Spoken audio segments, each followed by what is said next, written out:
It is Tuesday here at Witches of the Moon, and I am your Tuesday host, Rhiannon Dream Dancer, and this week's topic is moon phases. And this week I chose to do the waxing moon.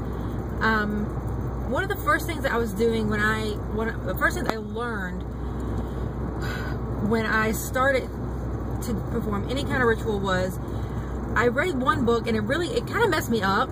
And they were like, you don't want to do a banishing spell during the waxing moon, or you want to do only prosperity spells or any kind of things to gain in the waxing moon. That is true, but that doesn't necessarily mean that you can't do something like, if you've got a lot of negativity in your life, and you are really wanting to get rid of it, and it's really causing you harm, and you don't have to wait through the full moon into the waning moon to do that, or into the new moon. You don't have to do that. It's all, to me, it's about your wording. If you want to get rid of negativity and it's really starting to affect you and it's waxing moon, you need to do a spell to bring in positivity that counteracts that negativity. And when I was first learning, I was terrified to do anything that had to do with taking something away during the waxing moon, because I was taught that if you do that, then it just brings more in because you're doing it when the moon is growing. And so I learned really quickly through talking to other witches and reading a lot more about the moon phases that yes, you can. It really is about your word choices, and that's the case in any kind of magic. And I've said it so many times, be careful and very precise in what you're doing, because that's what makes the difference. So a waxing moon is just before the full moon. It's after the new moon. It is when the moon is growing into her fullness, and it is a moon phase that you would want to do a lot of your gaining spells. And you know, if you want to do a money spell, do a money spell during a waxing moon. One of the things that I read, and I do still very much believe in it, and it may be a little silly, but I read in this one book, it was either an article online or it was a book, and it said never cut your hair during a waxing moon, because if the haircut is bad, it takes longer to grow back. So if I get a haircut, I always get that haircut during the waxing moon. Did I say waning? I may have, but I always get it during the waxing moon, because if it sucks, I want my hair to grow.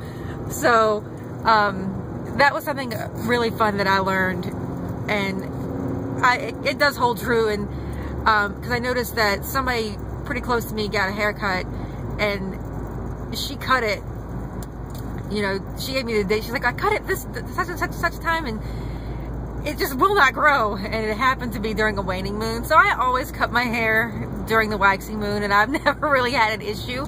So that's just a little fun thing that I always do during the waxing moon. But I think that you really can use any of these moon phases to your advantage. Some are better than others, but you know, like I said, with the negativity, or if you're wanting to get rid of debt, you know, you would do a lessen your debt spell in the waning moon. But you can also do and increase your, you know, monetary situation during a waxing moon.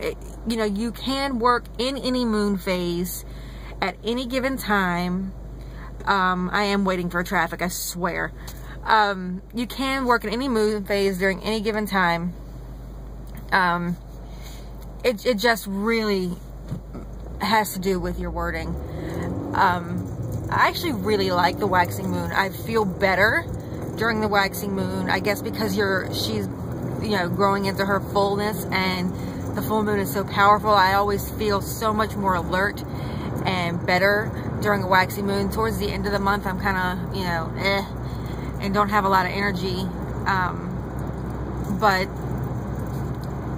that's really all I really wanted to say, was don't let the moon phases dictate what you do, but be careful of what you do during the moon phases, meaning just be careful how you choose your words. And you would do that anyway, you know, if you're writing any kind of spell, you would totally do that. You would pay attention to how you word things. You would pay attention to the things that you use. I swear I'm not driving as bad as this video is making it look. But you totally would do that. So when you're working with the moon phases, pay attention to what they are and choose your words accordingly. Don't shy away from a spell just because it's on a waxing moon. If it's something to get rid of something, just change your words to bring in the opposite. You know, you're getting rid of negativity, bring in positivity. You want to get rid of debt, bring in money. You know, you want to get rid of loneliness, bring in love. If that's all it is just your word choices. So, you know, I hope this helps, and I will see you guys here next week. I don't think we have very many weeks left, but I am excited to see you guys next week, and I will see you soon. Blessed be.